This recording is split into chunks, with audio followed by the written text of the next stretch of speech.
And you start dealing with, in Russia, you start dealing with the Soviet way of doing things. To be honest, it still exists.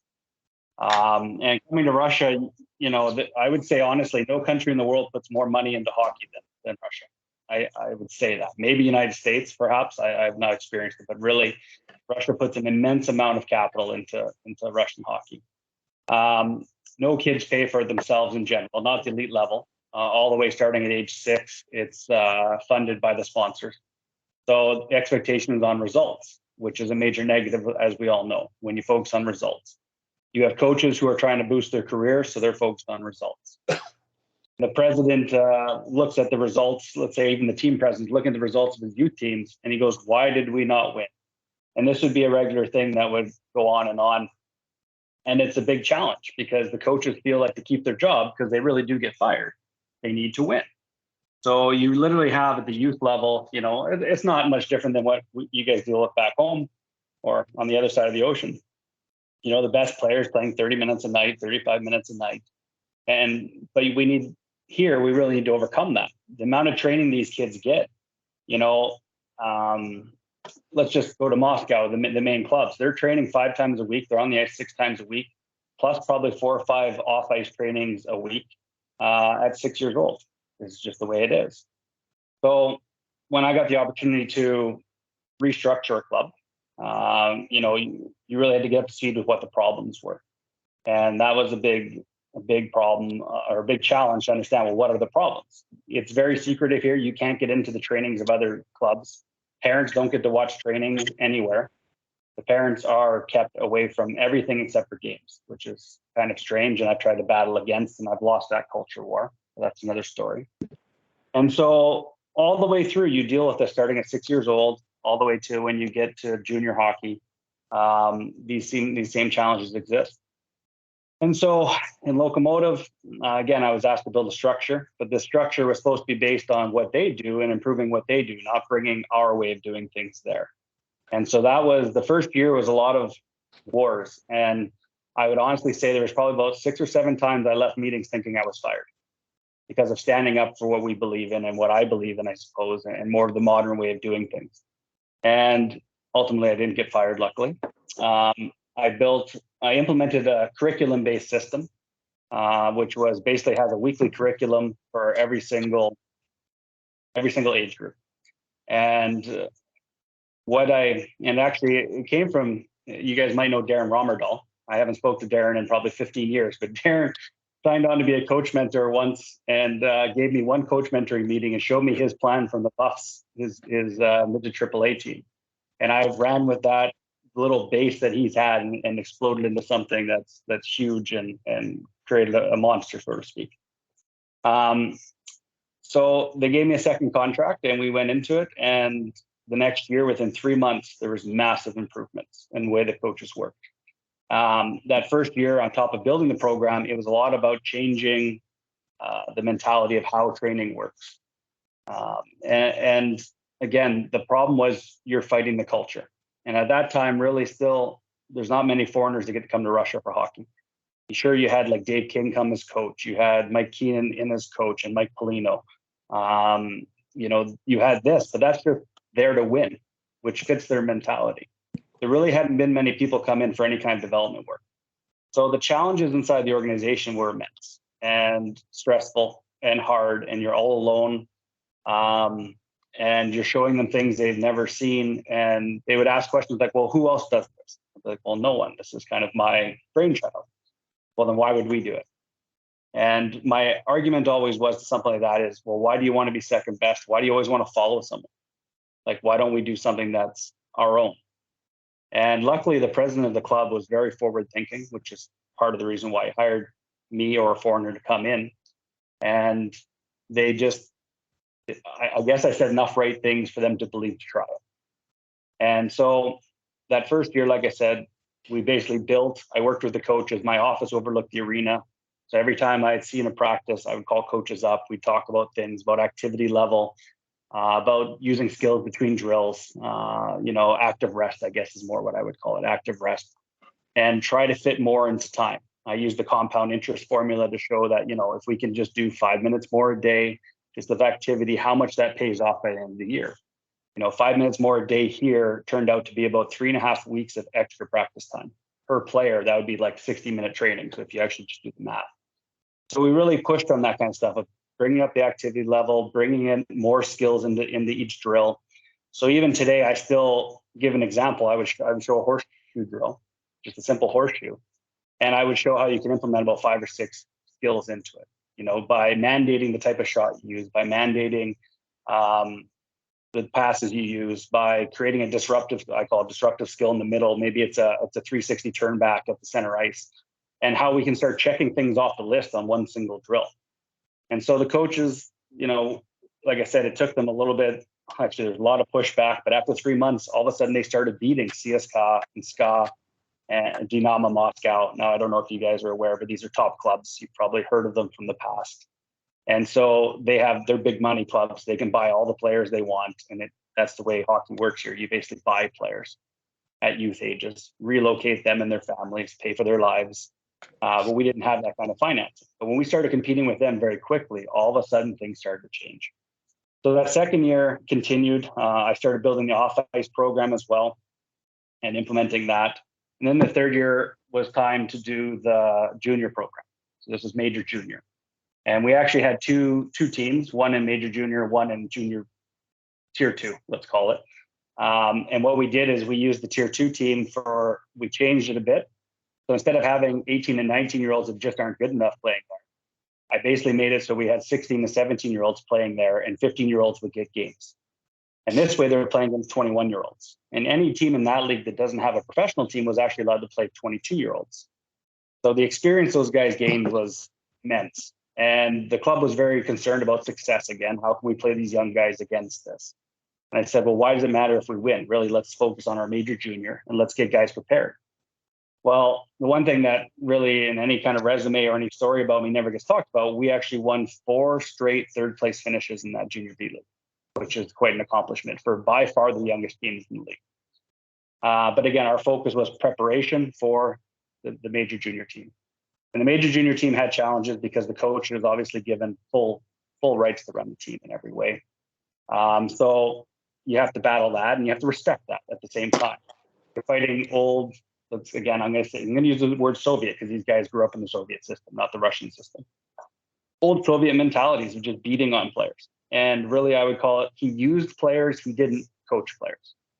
And because we actually started producing such, by let's say year 3, year 4, we had so many guys coming out of the academy capable, he had so much luxury. So we won our second championship. For example, we used 50 skaters in the season, 50 skaters, and we had the most successful season in Russian junior history. I think we lost 5 games or something like that, maybe 6. And then, so that was, again, and so do I always have to go back to that, but how do we get you should just say their sound? Somebody's got to turn their speaker off. Did you plug it all in? Gary, turn your speaker off. Yeah. There we go. Actually, now I've lost my spot. But anyways, we were focused on the major junior team. So the coach had all these old ways of doing things. And, we used 50 skaters throughout the season. And then what that showed was the academy was starting to do such good work, which is, again, we were focusing on the feeder system all the way through. We ended up winning 3 championships in 4 years, becoming the most decorated junior team in the country. On top of that, we had 8 NHL draft picks in 2019, that one year. Tom, you actually commented on my LinkedIn post. I can still remember that, actually. But anyways, that was a big success for us. But again, what we really accomplished was we were getting guys to the pro team. I think that next year we had 6 teenagers on our KHL team, and we were still competing at the same level. So, really it all came down to focusing on development and what is feeding what, and working on it step by step. So not fixing the academy, but improving the academy to then improve the junior system, to then feed that that KHL system. And in that time, we started working with the KHL guys as well, who were guys that came up through the program, and really preparing them to not just be 5th line players, but to start being contributing players.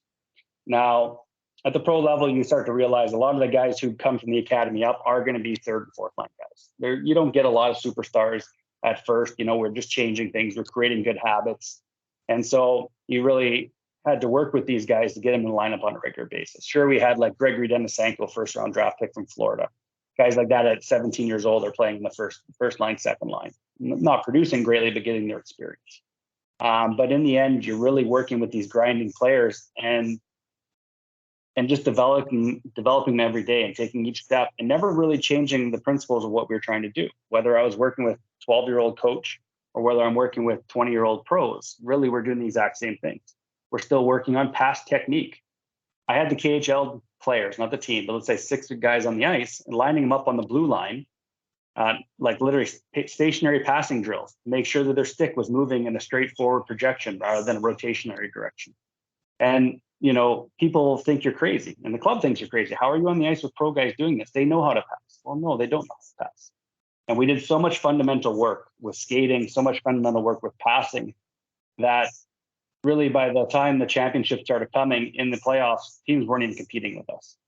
And you start to realize when you deal in development, you don't get to see that development happen day by day. It's like watching your kids grow. You don't see them grow, right? Every day they're the same size. But when you look back at the photos a year ago, they're totally different. Well, the hockey players are the same thing. So development really about belief. And that's what I've tried to explain in this country, which isn't a country that's focused on results. It's very difficult to say. You just have to believe in what you're doing. Just believe it's happening. And in the end, you see the result or not. But, they like to fire coaches after 5 games here and things like that. So it takes a lot, but you still just have to preach a constant message.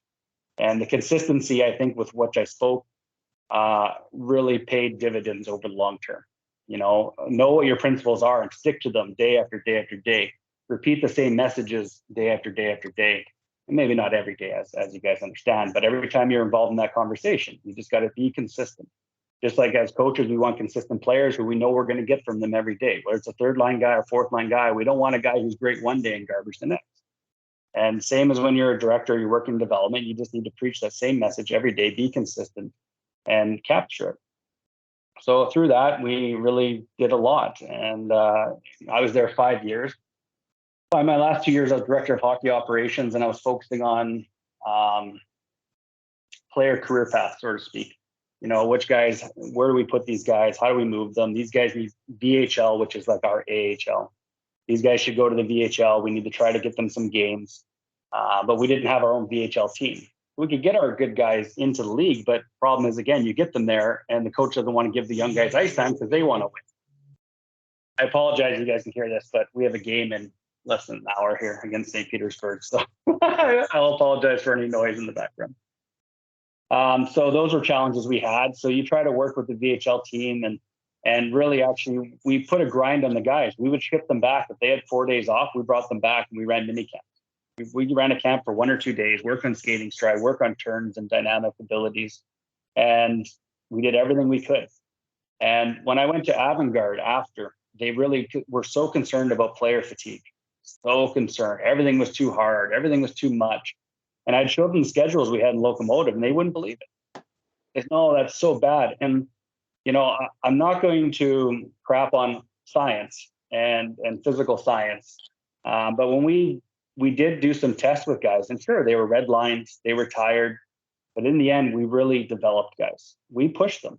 We made sure their practice, there wasn't enough rest in practice, but in the end, they became better from it because we weren't concerned about trying to win on Saturday. We were trying to be concerned about being the best and getting better every day. And when we focused on being better every day, we won on Saturday most times.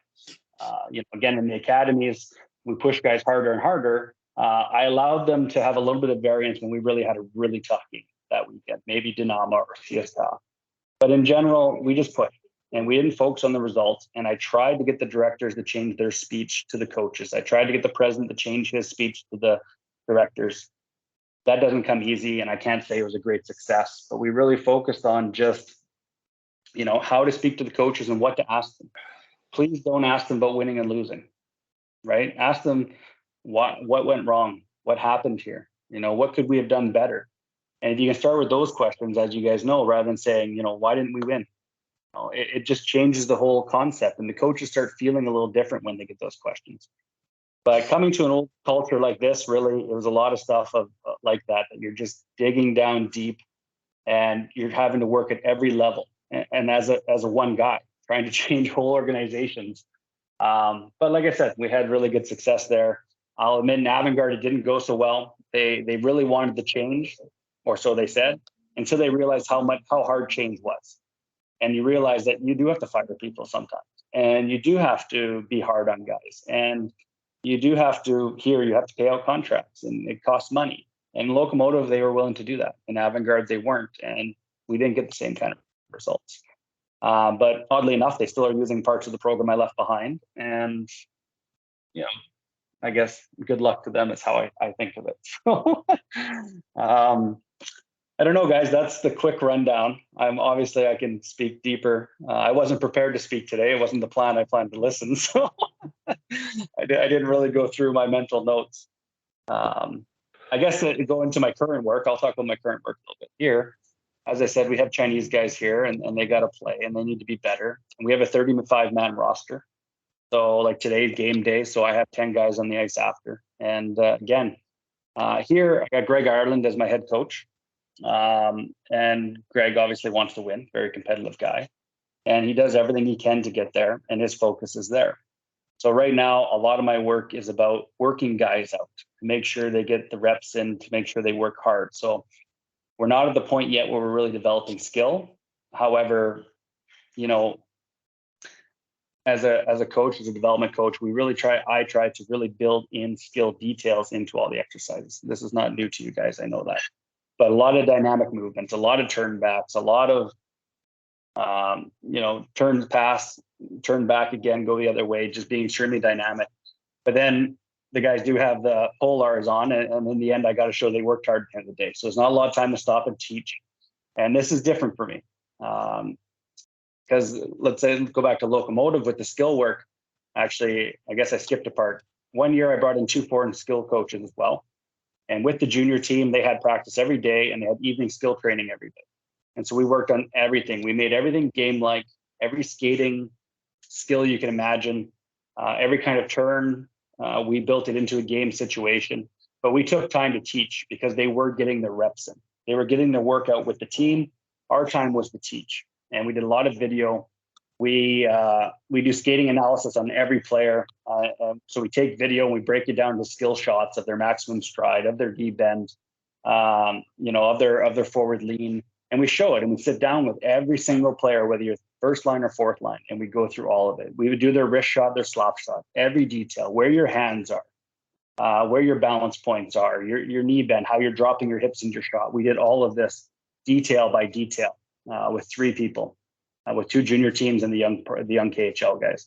And so you go through that, and that's a lot of where I say we found a lot of success with the skills, and getting these guys skating better than everyone and shooting better than everyone comes from that. So every job you go to has new challenges. So that's where I have success, and that's where I'd like to get to. But as I said, in my current role, working just with the pro team, guys on a game day, they're not practicing with the team. They need to skate. They need to stay in shape.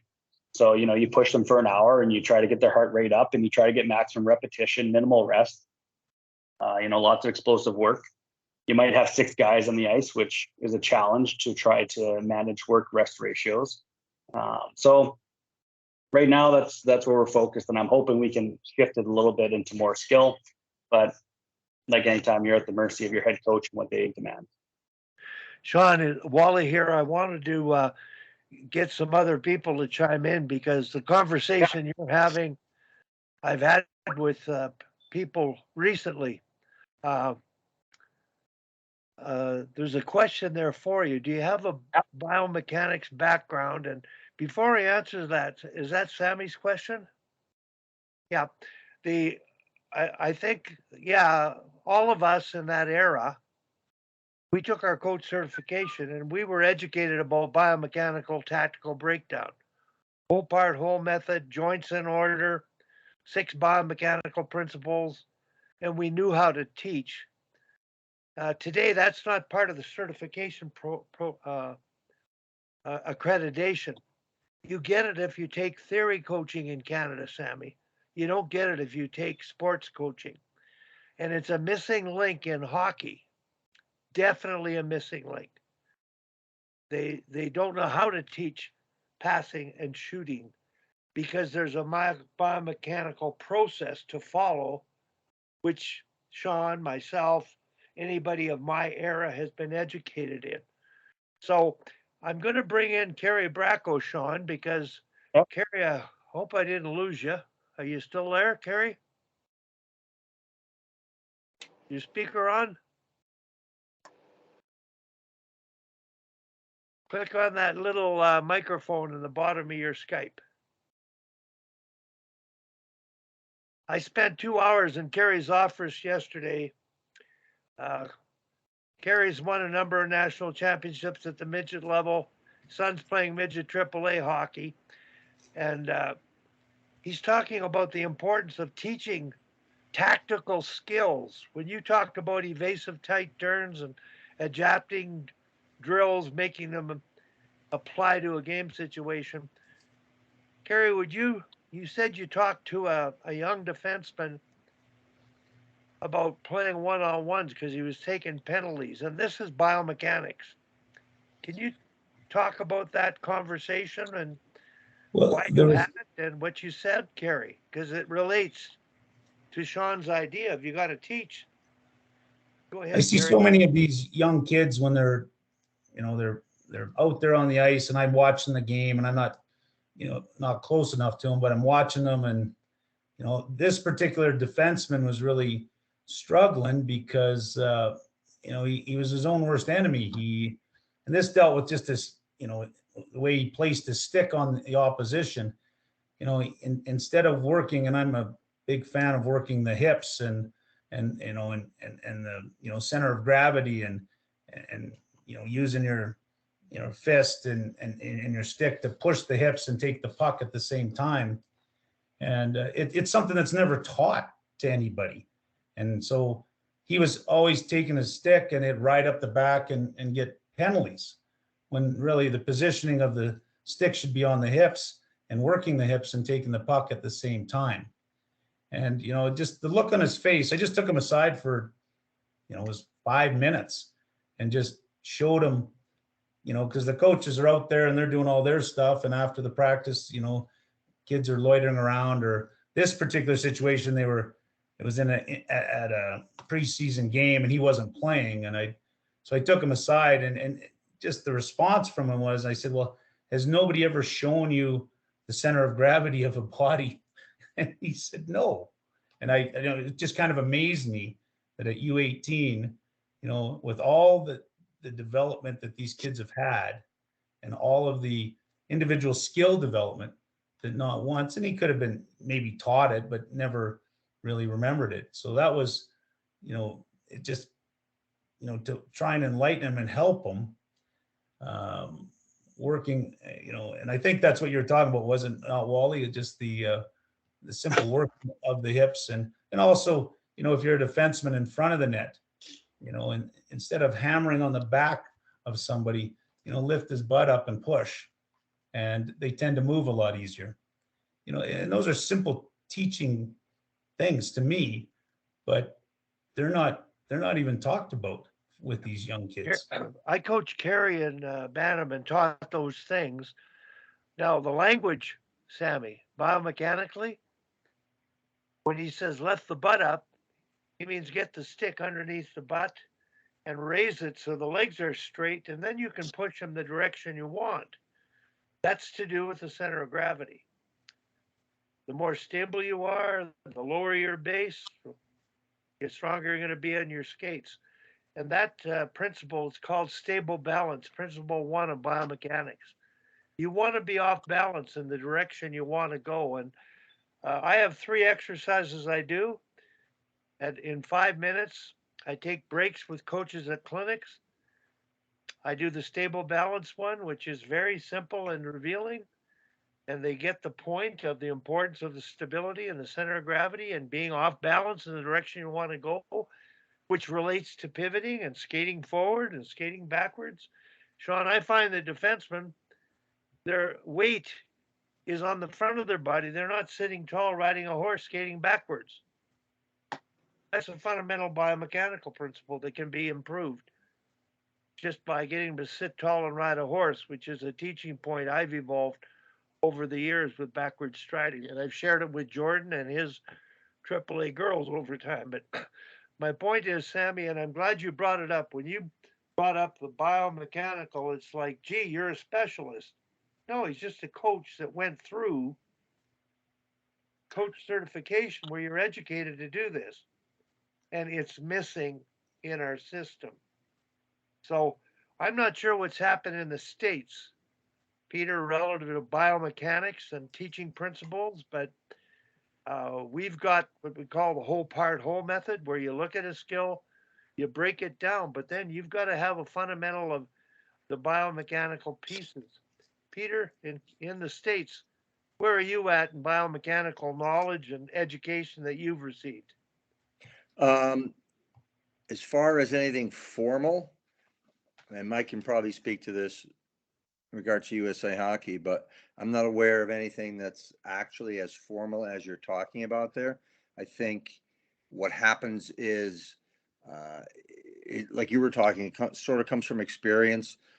The skill coaches and that work with the kids will address certain things to get them into certain body positions, because I mean, for me, if you can't do it technically, you're not going to be able to do it tactically, which I think is what Kerry's talking about, right? That he just, maybe he knew, maybe he didn't know exactly what to do there. So there's nothing that I've really seen that is that formal, where it's part of any kind of program that we're actually taught. Okay, good point. Now, we've got a couple people on. Kim McCullough, I don't know if you're on or not, but I'd like you to introduce yourself if you are. I'm here, Wally. Go ahead, Kim. Hi, everyone. I'm Kim. I'm in Toronto. I'm the director of Total Female Hockey, so that's kind of skills instruction and whatever girls and coaches need to get to the next level. And then I'm the director of hockey operations at Leaside Girls Hockey, which is the biggest girls hockey association in the world. And I'm in charge of player development and coach development at Leaside. So all girls hockey all the time over here.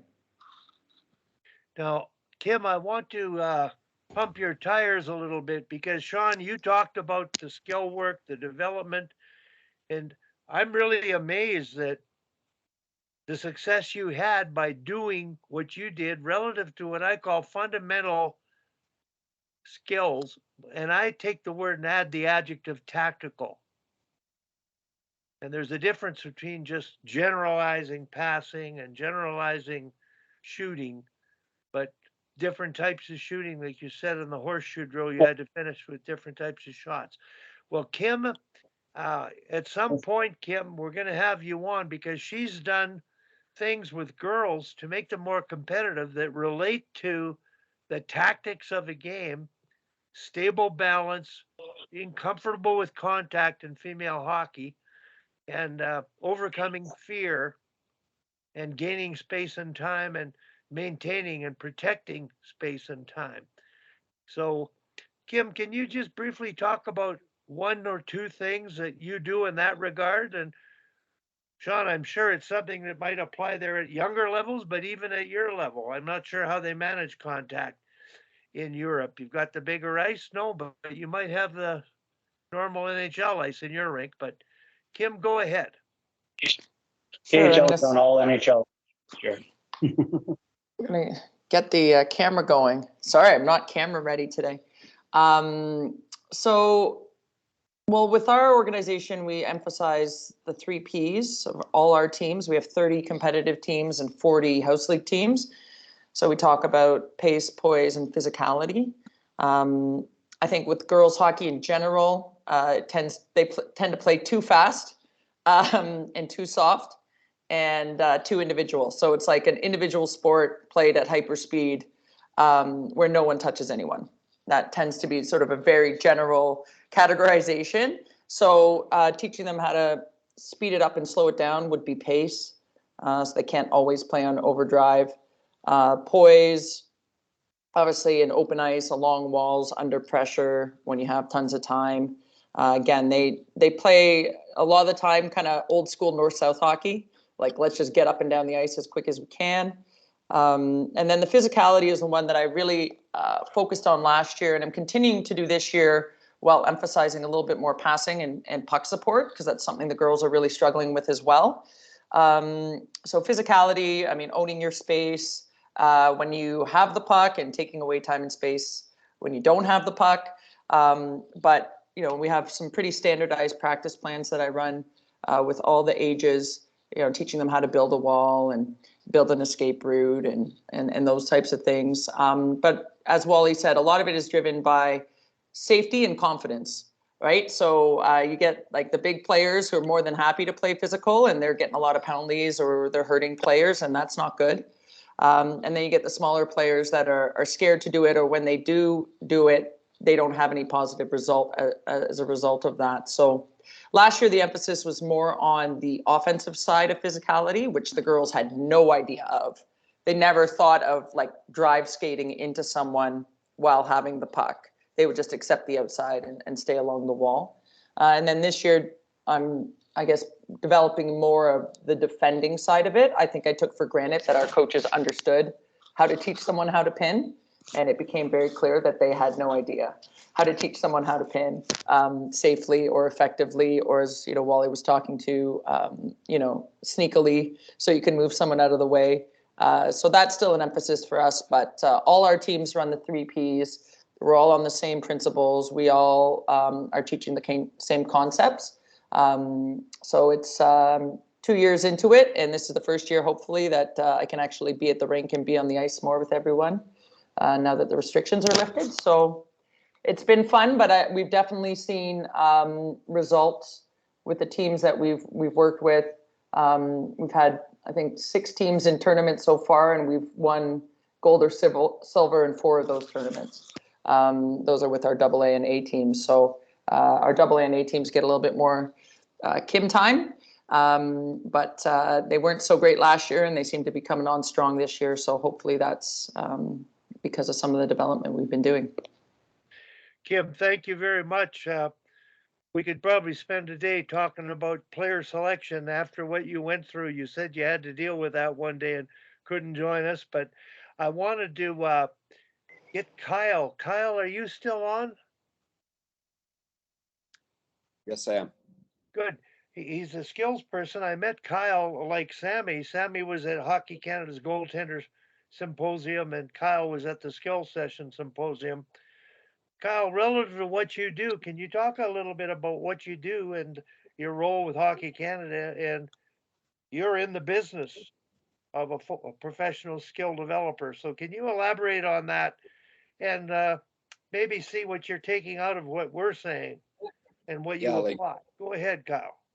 I think, like I mentioned in the intro, I think it was 2018, where I really took the jump full time, like into the skills, independent, self-employed hockey. Like I said, previous to that, tons of experience with Hockey Manitoba in development, putting together programs. Didn't get to spend a ton of time on the ice teaching.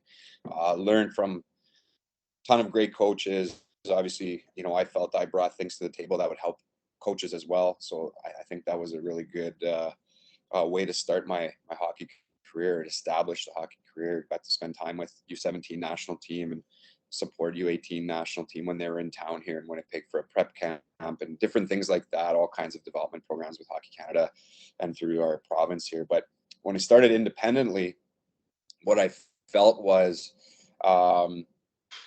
just the details, and it's a lot what Sean was talking about, a lot of what others are talking about. It's just like, yeah, Wally, you talked about it. Like it relates to the certification process we go through, where, you know, the initial process, let's say in like Finland is like a 40-hour course, whereas in Canada it's a 3-hour course, and most of that's online, and there's really nothing to do at all with something like biomechanics, things like that. So I just felt there's a big need where I feel I have a skill to identify and not only identify, but you know, help build those small, finer details that are to the average person just seem inconsequential, but you know, to us clearly it's important. And great line there, right? Like without the technical, there is no tactical. You know, so I truly believe in that, on all those details.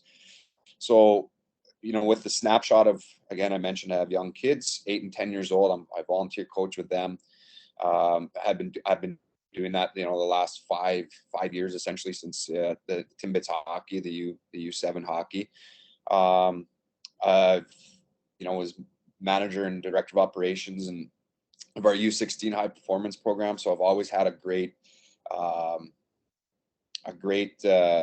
opportunity to see the very best in our province. And then we go to U16 Western Championships or the Canada Games, and I get to watch, the best in the world, essentially, from across Canada, who have eventually become, the best in the world, the Barzels of the world, and, close to home, learning about the Nolan Patricks and getting to know them as much as seeing them develop is huge, and it provides a great blueprint for me for what I like to think of myself as not an expert, but let's say a specialist or someone who's very well experienced in long-term development. And I go back to those, seeing hundreds of kids go through our high performance program, watching their development path. And some make it to the National League, some are Cody Glass, Nolan Patrick, couple guys that are very early NHL picks. They're just kind of average right now, or not even average, probably below average in the National League career. So it's interesting to see, like, okay, what kind of happened there between junior and that?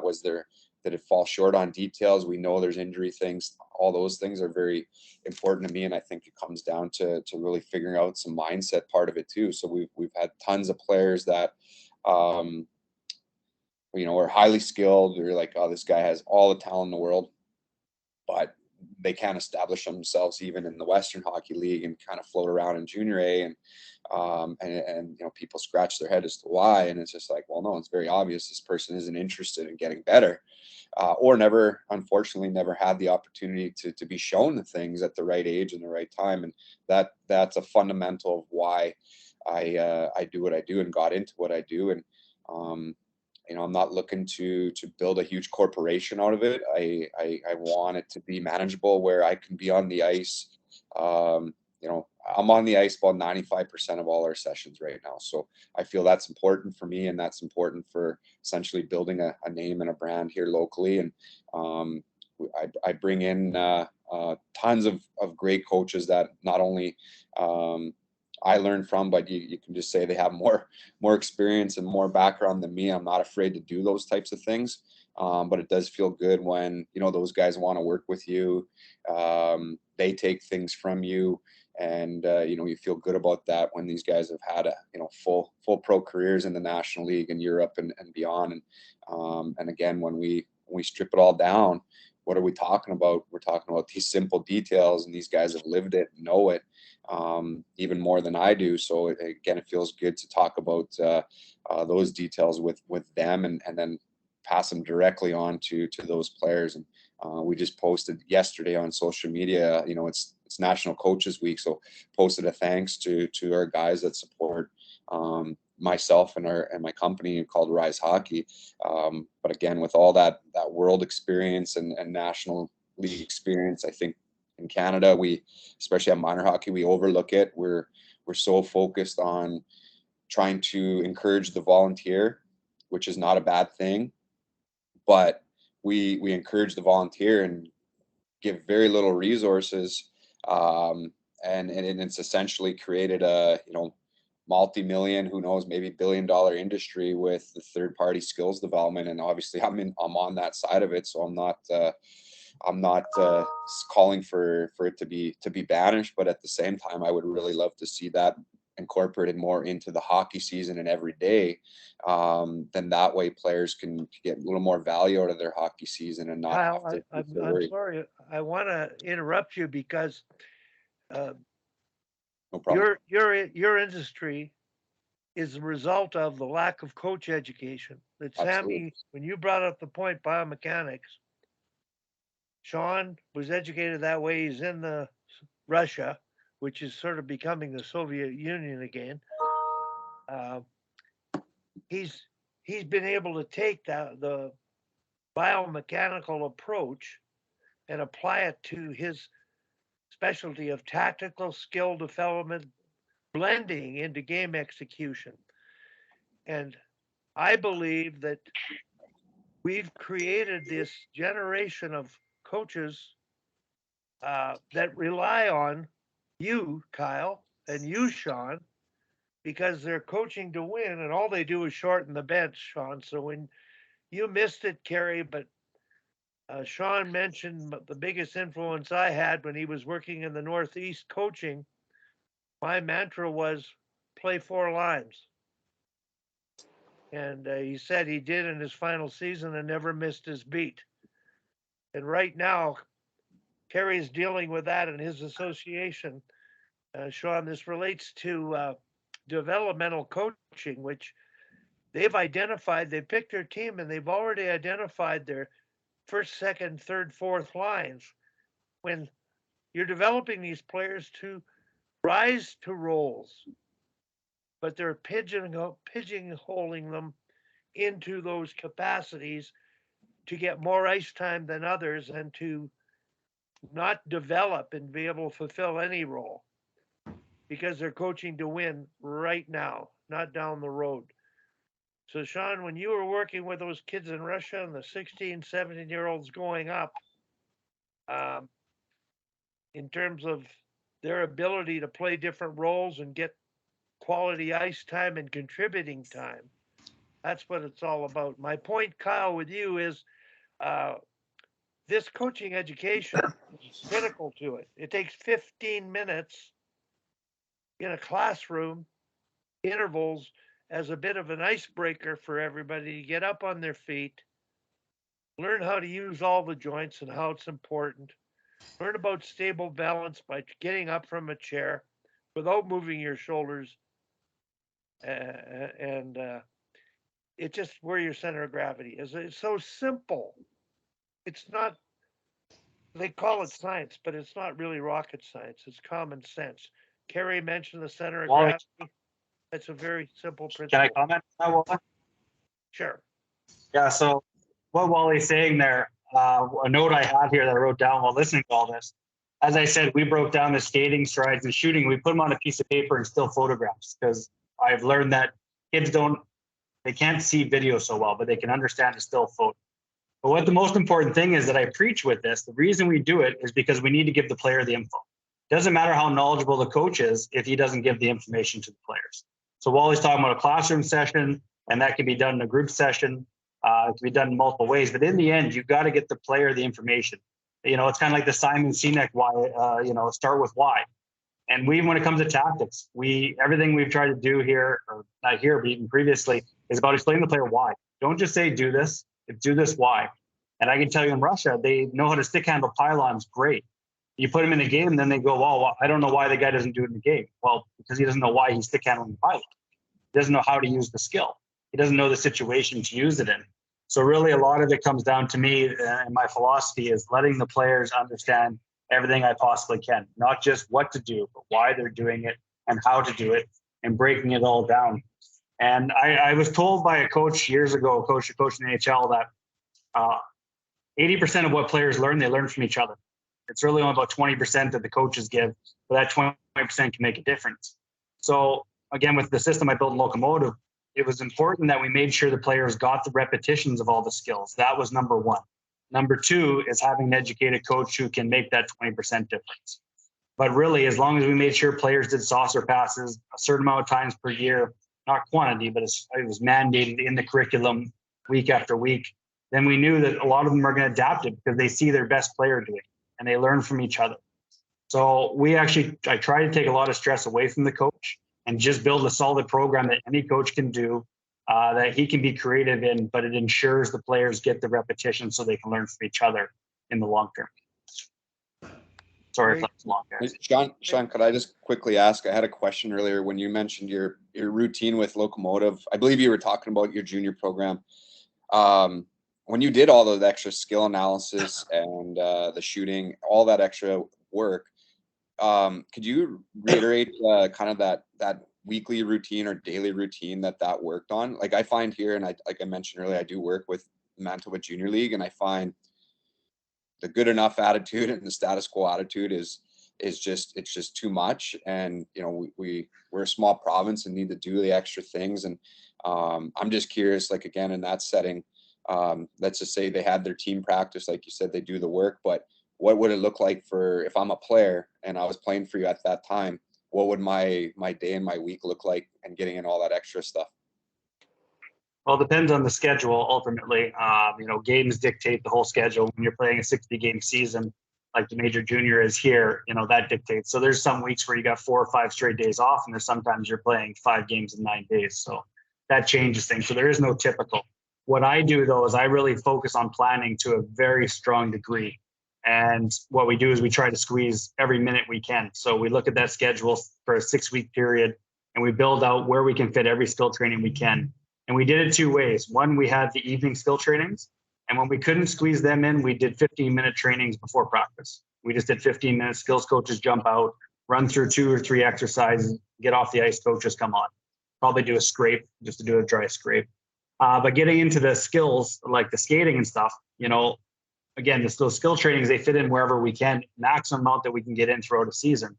But the reviews, like the skating reviews, and that would happen twice a year. So we'd review your shot, we'd review your stride. And what was really important is we would sit there and we'd get the kid to explain. And they're aware, the skills coaches were much more approachable than their team coaches. So they had a different kind of relationship.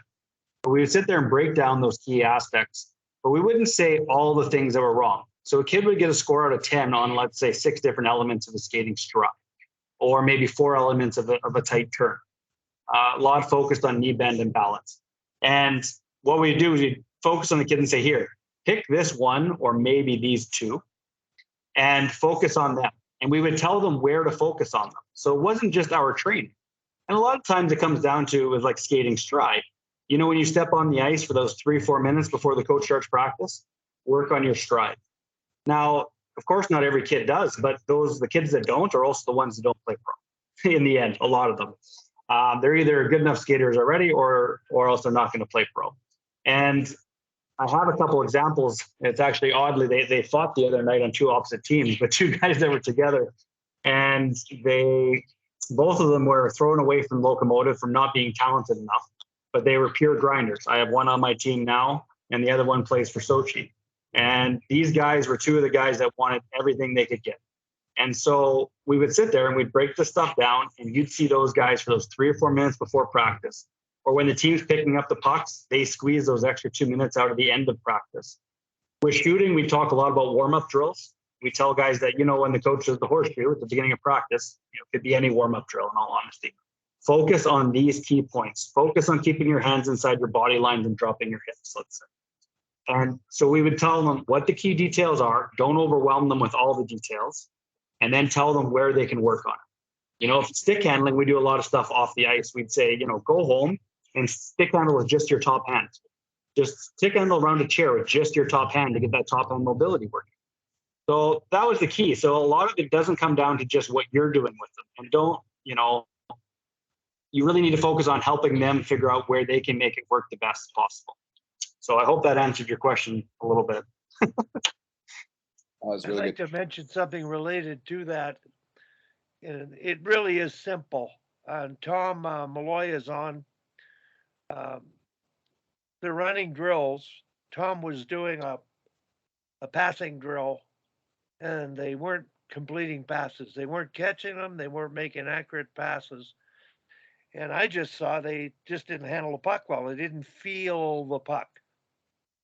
So I mentioned to Tom, just let them handle the puck and pass to each other stationary for a while. Get the feel of it. Tom interrupted the drill, had them all pair up and pass to each other, handling it and feeling it. And away they went. Passing was more effective.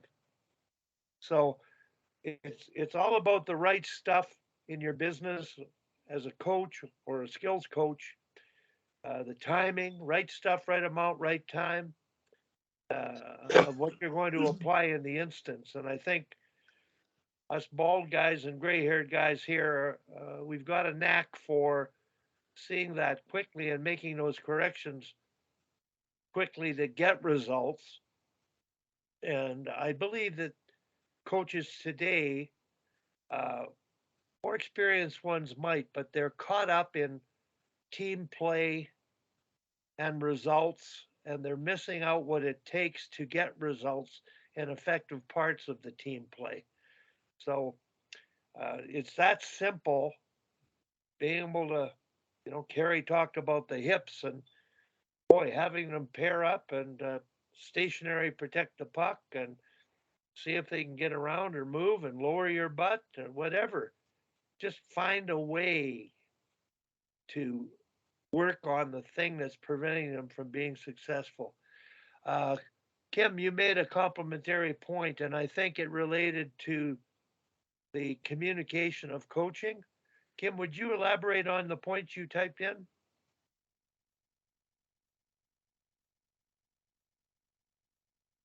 I think it related to the I didn't type anything in, Wally, but you know me, I'm always happy to talk. Okay. Well, what do you want me to talk about, Wally? Well, give me a topic. Let's go. I got a question for Kim. Okay. Kim, it sounds like that, you've taken over, a big organization, and by the sounds of things, it looks like you've created a curriculum that you want to have the kids at a young age, and as they go through it, grow. Can you kind of were you, did they come to you to do that, or did you apply, or how did it work? Was there a president of the organization, or are you the president? To get the curriculum and what you've done, and it sounds like you've done a fantastic job of trying to get everyone on the same page. How did that dynamic kind of come to play? You've been there for two years. Well, I've been here for 30 years. I started playing at Leaside when I was 12. I played my college and my pro, and then I came back to Leaside when I finished pro hockey. So I've been here with Leaside as a skills instructor and as a head coach for 15 years. So they are, they've been putting up with me for a long time. But I was mostly a bench coach here for a long time, and had a decent amount of success, and sort of, I guess, people got to know me through that. And I would do a bunch of coaching development, but largely like team tactically driven. So I would come and do a seminar about power plays or breakouts, lots of video, lots on ice. And then I've got 3 young kids, and I decided I should probably see them on the weekends. So I created an off ramp for myself. So this job is my off ramp. So I pitched the job to Leaside. We didn't have someone who was in charge of player and coach development, which is frightening when you think about the numbers we have, that we didn't have someone who was overseeing it all. So I basically pitched the organization of this new role and what I thought needed to be done. We tweaked it a bit because I stupidly wanted it to be more with the high performance teams, because those are the only teams I had ever coached. So I'd only ever coached AA and junior, and having played pro and college hockey, I thought, well, this is the be all end all. And the organization wanted me to do it with everybody. And now I realize, well, that was very smart of them, because you got to get the everybody if you have any hope of developing them to be the AA players, kind of what Sean was alluding to earlier. So I basically created the job description for myself. We worked on it together. But I think I have a lot of, I guess, credibility here because I've coached here so long. I played here. And so it's not hard for me to go into, I can go watch a coach's practice and get on the bench and be like, you need to change the drill like this, and this. And they all listen to me. Not that I would do that, but I can give them feedback. I can go up to them in between periods and say, hey, I would switch those 2 players. I think they'd work better together. And they'll do it. And I recognize that that's not going to be the case with everyone. And it certainly might not be the case if I went to a different organization. So I think I've gotten lucky. But certainly, in the future, if I want to do this in a different place, I think I'll have to go through the growing pains of getting everyone to buy in and realize I might know what I'm talking about. So it's been a pretty ideal onboarding for me into this role, with the exception of all that COVID stuff. Kind of slowed me down a bit in terms of getting out in front of people. But yeah, pretty easy that way. And our coaches are very receptive. And I also try to meet them where they are, which I think is critical. Obviously, I could overwhelm them with the quantity of information that I have, having coached for so long. And I think that sometimes when you look at some of the coaching resources that are available, It's too much for me. And I love this stuff. It's what I do full time. So I think trying to make it more basic, trying to dial it into like what they absolutely have to do. Like, what's your number one breakout drill? If you only had to do one for the rest of the season, what would you pick? Instead of trying to do 30 of them kind of half-assedly. So that's the evolution of my coaching. My final couple of years of junior, I finally realized I was just doing too much and I needed to simplify. And now I just keep simplifying and simplifying with this organization. I think that's really the only way to get coaches to buy in, is to give them some simple chunks or nuggets that they can easily digest, and then they'll come and ask you for more. If you give them too much, they're just going to tune you out. Yeah. So do you have an actual, like, I would call it a level 1, 2, 3, like, you know, you go to school for 12 grades, and, you know, you can't put too much on, you know, somebody who just comes in or what level they're at, but there is the basics. But do you actually, you know, put together a grade 1, maybe that's year 1 that somebody comes into the program, and then you build on it for year 2, year 3, year 4, so that by the time they get to a certain level, you know, they've grown with all the same basic, you know, principles of, you know, simplistic hockey. Is that kind of part of, did you do it in your mind, or do you have it on paper, or do you know, how do I you have do a that? whole website of it for our coaches that we created. But basically, I established our Wildcat way of playing, and I established all the principles that support that. So we talked about the 3 Ps, and then I established what 3 Ps look like on both offense and defense. And then I created video content, like with all the best players in the world, the women, showcasing what poise means on defense. And I created videos. Last year, I went through it all live. So all our coaches did live sessions with me online, and walked through what poise meant and what physicality meant, and watched all the videos with me. And then we recorded those sessions. So those now live online. We only brought in 6 new coaches. You can imagine we have 31 teams, and we have that much consistency from year to year that 25 of them are back. So it's not so much that I need to start them at ground zero. It's more getting those 6 new ones up to speed with that. And now I'm starting to layer other things above it. So, for example, last year we didn't really address skill development, like in terms of how to infuse it into your own practice, not when a skills instructor comes in. So that's something we're starting to do more of this year. But it's not a strict curriculum in the sense of like, do this in September, do this in October. It's more like, these are the things your players need to understand by the end of the year. This is the verbiage that you need to use. Here's some drills that you can use to start to teach that. But as Wally always talks about, all our players by November our coaches should be able to have a dialogue with them in the Socratic way and say, hey, like, that was a great play. Like, how did we use poise there? Right. And to me, I think the girls are missing a lot of hockey IQ. They don't watch it enough. They don't play on the outdoor rinks enough. And having this principle-based hockey forces them to develop hockey IQ, because it's not dictated to them. And so I caution those of us working with girls hockey to say, do this drill, stand here, do it exactly this way, because the girls are all people pleasers and they're going to do it exactly that way. Right. And then you've just got a whole bunch of robots who actually can't think the game. So I guess I'm trying to orchestrate it in such a way that the coaches get some agency and some creativity, so that if they want to run a 1-2-2 or a 2-1-2, that's all fine, as long as they like understand how to angle and steer and to pin. But like, you can't do one without the other. So I'm trying to fill the holes that I know they don't fill naturally. They all have a million flow drills and a million system drills where there's 5 people on the ice and you have to pass it 6 different times before you shoot it. And they don't have a lot of anything else. So that's really what I'm trying to fill in. But the strict curriculum for our U9s and U11s, there is more of a strict curriculum because we instill that through house league and our competitive levels. And I think we have about 500 players who fall under that age group between house league and competitive. There's a lot. And do you actively, as you've done this in your own mind, like the recruiting of coaches to come back in to help your program?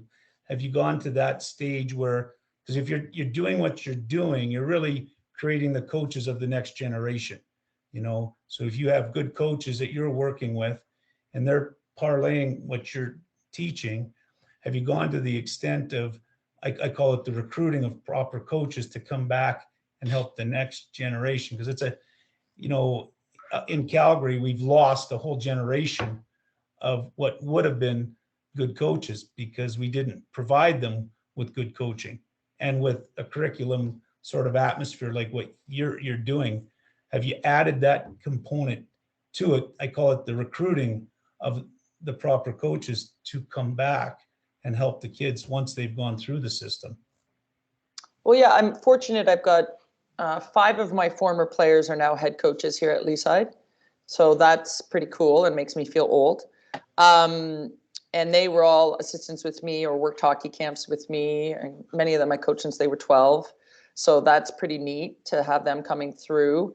And they just, like, I can go to one of their practices. It's like all my drills. I'm like, oh, it's just so easy. You don't even have to look at the practice plan. But that's not the intention. It's also the nice thing about having your former players coach, of course, is that the culture pieces that you created as a coach ooze through them.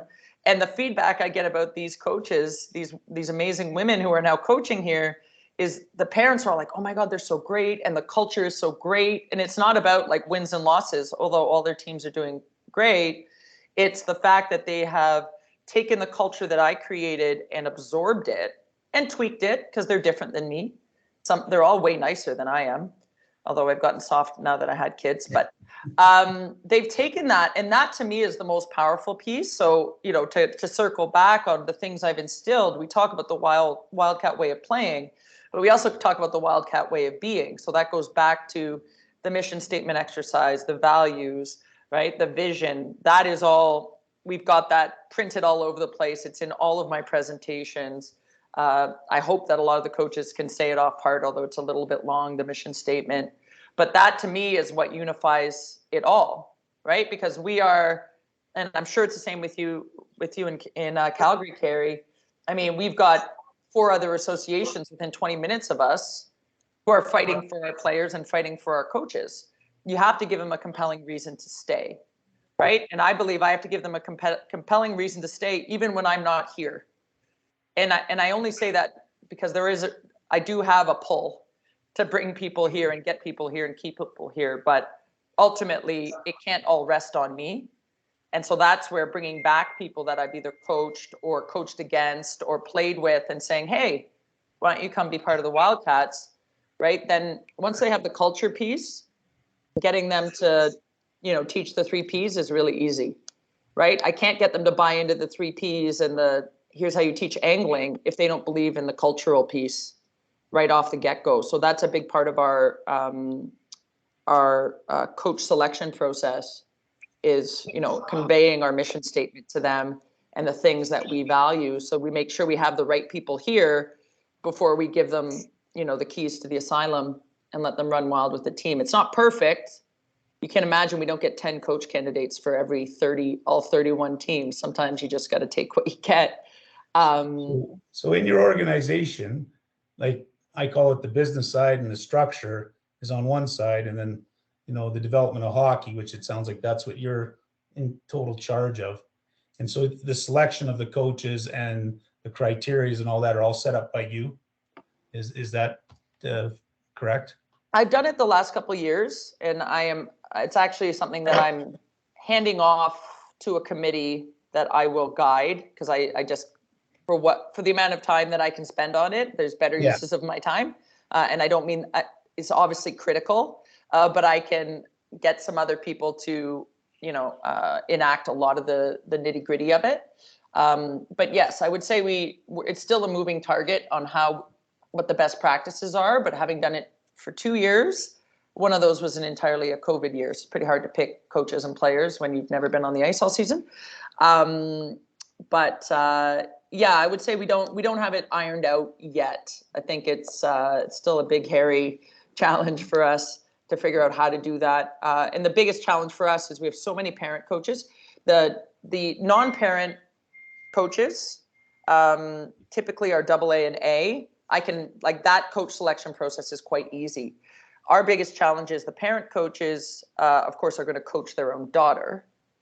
And how do you figure out where their daughter should be skill-wise so that they end up in the right place? Typically, while they're U15 and U18, that's quite easy because they're sort of the writings on the wall. They are what they are. They're double B, they're double, well, we don't have AA parent coaches. But at the younger age groups, it's really hard to figure out where the coach's daughter is going to end up. So how do you figure out which team they're coaching? And then there's this whole cascade.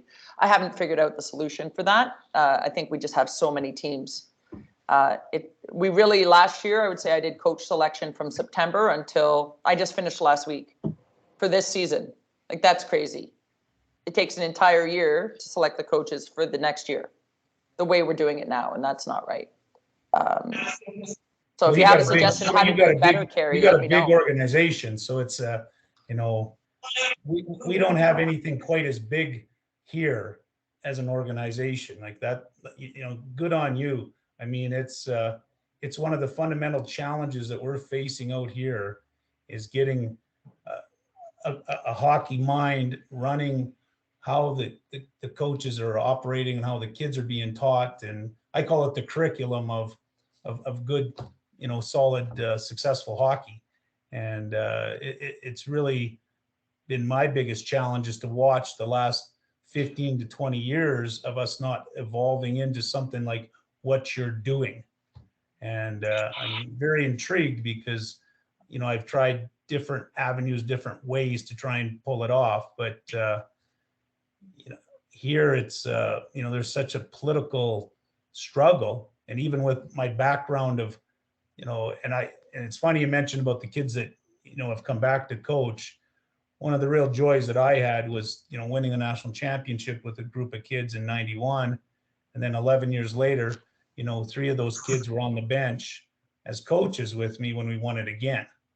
And then they went on to coach in the organizations and stuff like that. So, you know, kudos to you because, you know, what you have to provide the kids and your knowledge and your experience and all that stuff is really what a lot of the hockey programs are missing. You know, there's not a lot of continuity from top to bottom. Well, I can't see the message, but I got game time in 5 minutes, so I just wanted to say thank you, but I do got to run. Thanks for coming. That was great. Thanks, Sean. No problem, guys. Yeah, Carrie, I would say I wrote that down, and Sean alluded it to earlier, right? Is that a lot of our coaches played hockey, right? And that's sort of their qualification, right? When I get coach applications, it's like, played junior A, and I'm like, okay, great. Like, you know, and I thought the same thing when I first started coaching. Of course, I played pro, I did all this stuff. I thought I knew what I was doing, and I knew nothing. And so that's, you know, I've told this story many times, but my first year coaching, the coach I co-coached with was like, you can do the power play, you can do all the systems, all the practices, you can be the lead dog on the bench. And she's like, I'll do everything else. And I thought, what's everything else? Isn't that everything? And I tell that story to all our coaches now because I had no idea. And I wouldn't say necessarily that I'm like a business, I am a business person. Obviously, I own my own business. But that having someone in the role that I'm in who's run a business or has had a little bit more, like, can bring some real world experience to it, I think really helps. But also, you have to be able to think like really big picture and conceptually and not get caught up on like drill A and drill B on day 1 and day 2, right? Yeah. Because I think I would go crazy trying to create a curriculum for every single team in the organization. No, and when I first started, they thought that's what I was going to do. And I said, well, you have no idea. Like, they actually don't know. The board doesn't know, through no fault of their own, how much work it would take to do that for every single team or every single level.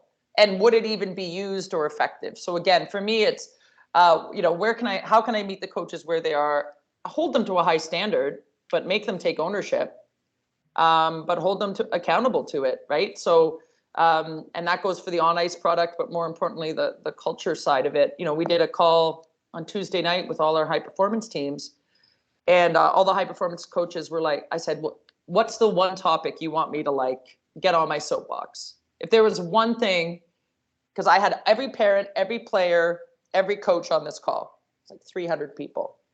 Give me the one topic. What's the one topic I should tell them about? And they said call-ups. So that's interesting. So what they want me to talk about call-up opportunities, because there's a lot of, tension around call-ups, the kid getting called up, the players who are on the team of the kid getting called up, the players on the team who got left behind by the kid who got called up, the parents in the stands, the coach wants to win, blah, blah, blah, blah. And so I spent about 20 minutes on my soapbox with everybody talking about how to manage call-ups and what we do as Wildcats when people get called up and how we should act and how we should be. It wasn't about like the nitty gritty of it. I don't know if a coach needs a player and she has a game in 3 hours, like she's not calling me and I'm not holding her hand, like she's got to figure it out. Right. But it was really interesting. I got some notes from some parents afterwards saying like, oh, thanks so much for addressing that. Because ultimately, like, it just comes down to the golden rule and don't be a jerk, like be a good person. If you have a call up and she's the worst one on the ice, like maybe don't talk behind her back, like show her how to do the drill or give her a pat on the back after her shift in the game because she's only going to get 5 if she's not that great. And if the call up's the best player on the ice, then like you better hustle, guys. But it was really interesting that that's what they clued into, because I think, and I was saying this to my dad this morning, like hockey's become an individual sport. It's all about me. Like you wonder why we ever do 2-on-1 drills or 2-on-2, because it's clearly a 1-on-1 sport. It's me versus you. And it filters down into everything that we do as coaches and everything we do in our organization. It's all about me and my daughter and what she needs and what she wants. And there's no thought that the team could ever possibly come first. And vice versa, our coaches go, well, it's my team. I'm only worried about my team. I'm myopically focused on my own team. And that's okay. I mean, that's their job. But I'm trying to pull them out of that to say, well, actually, we're a whole massive team. And you're developing players for yourself to win this year, but also for every other team to win. And I say win, succeed as people, as humans, as leaders, as hockey players, as teams, right? That's your job. And so that, again, it goes back to what Wally always talks about, right? That mission statement and them understanding that this is just about being a great human. And for a lot of the parents, some of the parents, they're like, what? You're not just going to play my daughter all the time. She's not going to be God's gift to hockey. But, you keep a lot of really great players who have great values, probably from great parenting, who say, like, that's exactly what I want. We think they want to be on every other shift, but they actually want things to be done the right way and have great values. So those are the people we're trying to attract and retain, right? And if they don't like it, there's plenty of organizations close by that they can filter into. But the buy-in's the biggest thing. And the parents, I'm seeing now more of the parents and the players, like they really think hockey is like golf, it's you versus the world. Yeah, I think one of the challenges we're all facing is that if that sort of attitude of individuality, grows, which it is, the team aspect of, organizations, we'll have less and less quality coaches down the road unless we groom the coaches in these proper, tactics, because, it's frustrating to try and, go and find proper coaches that would have the right attitude. So you as an organization have the right principles to begin with, or else you're going to be floundering, which is what I see happening a lot, the floundering of organizations because they don't have the principles, and what you've done is, I commend you. Good for you. And you have to stick to them. Like that's the really, we had a couple really high-end kids leave recently, younger kids, to go to boys hockey. And they were going to get call-up opportunities. They were going to play in their age group. They were going to get tons of opportunities, and they all, a bunch of them decided to go back to boys because they said they want to play with their friends. And I was like, okay, but like, you're going to be like 4 girls.